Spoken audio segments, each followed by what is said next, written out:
حرام کھانے والا اور حرام کرنے والا اس کے لیے با ادب رہنا بہت مشکل ہو جاتا ہے. حرام کھانے والے کے لیے اور حرام کاری کرنے والے کے لیے با ادب رہنا مشکل ہوتا ہے. دائم اندر آپ کار ماہی است مار رابا او کجا ہمراہی است. مولانا روم رحمۃ اللہ فرماتے ہیں مستقل پانی میں رہنا یہ مچھلیوں کا کام ہے. سانپ کو یہ شرف حاصل نہیں ہے اور اس کا زہر اس کو پانی سے نکلنے پر مجبور کرتا ہے.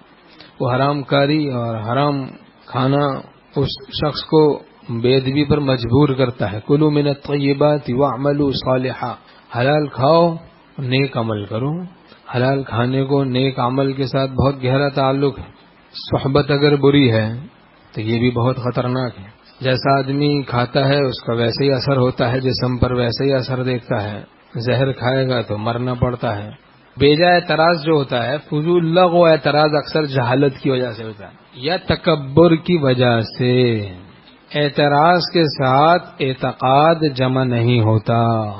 کسی سے نفع پہنچ رہا ہو اس سے نفع قطع کرنے کا گر کیا ہے بھائی, یہ بھی سیکھ لیں.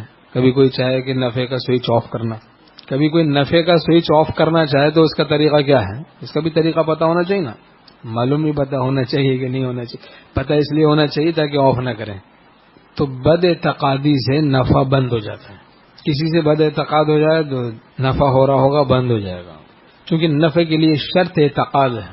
حضرت حکیم الامت مجدد الملت مولانا شبلی صاحب تھانوی رحمۃ اللہ نے فرمایا جو شیخ کامل ہوتا ہے وہ نائب نبی ہوتا ہے. اس کی برکت سے قلوب میں انوار و برکات آتے ہیں. یعنی آدمی کو نیک اعمال کی توفیقات وغیرہ اس طرح علوم و معارف بہت کچھ نورانیت روحانیت یہ کچھ ملتی رہتی ہے باطن میں. لیکن شرط اس سے اعتقاد ہے. شرط اس سے اعتقاد ہے. شرط ہے نفع کی شرط اعتقاد. اعتراض کے ساتھ اعتقاد جمع نہیں ہوتا. ایک صاحب سے ہم نے پوچھا بھائی آپ نے ایسے کیا کیوں کیا, یہ کام آپ نے کیوں کیا, تو بس اسی پہ بدزن ہو گئے. بعد میں نے پوچھا بھائی آپ آتے نہیں, کہنے لگے بس وہ میں نے اپنے گھر والوں سے مشورہ کیا تو وہ بتایا کہ وہ مجھ سے اس طرح پوچھ رہے تھے تفتیش کر, تو انہوں نے بھی یہی کہا جو میرے دل میں تھا, وہ یہ کہ یہ تو ہم پہ شک ہے. واہ بھائی واہ شک ہے. اب ڈاکٹر پوچھ رہا ہے بھائی کوئی مرض کی تشخیص کے لیے وہ حال پوچھ رہا ہے تو اب کہے کہ ڈاکٹر شک کر رہا ہے مجھ پہ, تو آیا کیوں ہے تو بھائی. اس میں تو کتنا بڑا اعتراض ہے نا. یعنی آپ شک کا مریض بتا رہے ہیں پیر کو, حاصل یہ مطلب زبردستی نہیں ڈالا گیا ہے. بعض اوقات آدمی مطلب زبردستی ڈالتا ہے, اچھی بات میں بھی برا مطلب ڈالتا ہے, یہ بیماری ہے. اچھی بات میں بھی برا مطلب ڈالتا ہے, یہ بیماری ہے. تو ہمارے شیخ رحمۃ اللہ فرماتے تھے دو چیزوں نے بہت سے لوگوں کو اللہ والوں سے دور کیا. ایک تو بدگمانی, تو شیطان بدگمانی ڈالتا ہے. جہاں آدمی دین سیکھ رہا ہوتا ہے وہاں کے بارے میں بدگمانی ڈالتا ہے, زیادہ کوشش میں رہتا ہے, اور جس پہ خدا کا فضل ہوتا ہے وہ اس کے چکر میں ہی نہیں آتا. بعضوں میں ایک مرض ہوتا ہے کہ وہ دینی خدام میں چاہتے ہیں کہ جوڑ نہ ہو, توڑ رہے, توڑ.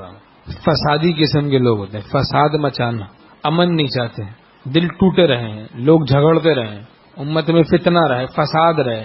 ایک جھگڑے سے فارغ نہیں ہوتے, پہلے سے دوسرا جھگڑا تیار ہوتا ہے ان کو, پھر دوسرے سے فارغ نہیں ہوتے, تیسرا جھگڑا تیار. ان کو مزہ آتا ہے لڑائی جھگڑا.